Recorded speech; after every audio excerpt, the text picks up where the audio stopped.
Praise the lord.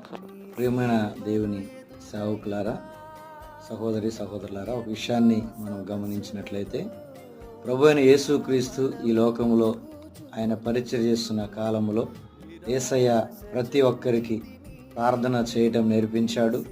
ప్రార్థన గురించి మాట్లాడుతూ వచ్చాడు. కానీ ఈరోజు విచిత్రమైన విషయం ఏమిటి అంటే, అనేక మంది సేవకులు కానీ విశ్వాసులు కానీ ప్రతి ఒక్కరు కూడా ప్రార్థన చేయటం నేర్చుకోవడం లేదు, ప్రార్థన చేయటం లేదు. ప్రసంగాలు ఎక్కడ నేర్పలేదు దేవుడు, పాటలు ఎక్కడ నేర్పలేదు దేవుడు, ప్రత్యేకమైన ఆరాధనలు ఎక్కడ నేర్పలేదు దేవుడు. ప్రత్యేకంగా ప్రార్థన గురించి ఆయన మాట్లాడుతూ వచ్చాడు. ప్రార్థన నేర్పిండు. తన ప్రియమైన శిష్యులను యేసుక్రీస్తు పిలిచి ప్రార్థన నేర్పిండు వాళ్ళకి. సో అందుకోసమే ప్రార్థన అనేటువంటిది చాలా ప్రాముఖ్యమైనదని మనం గమనించుదాం. మన ఆత్మీయ జీవితంలో ఎదుగుదల కొరకు ప్రార్థన చాలా ప్రాముఖ్యం కనుక ప్రార్థించే వారికి ఉందాం. అటువంటి కృప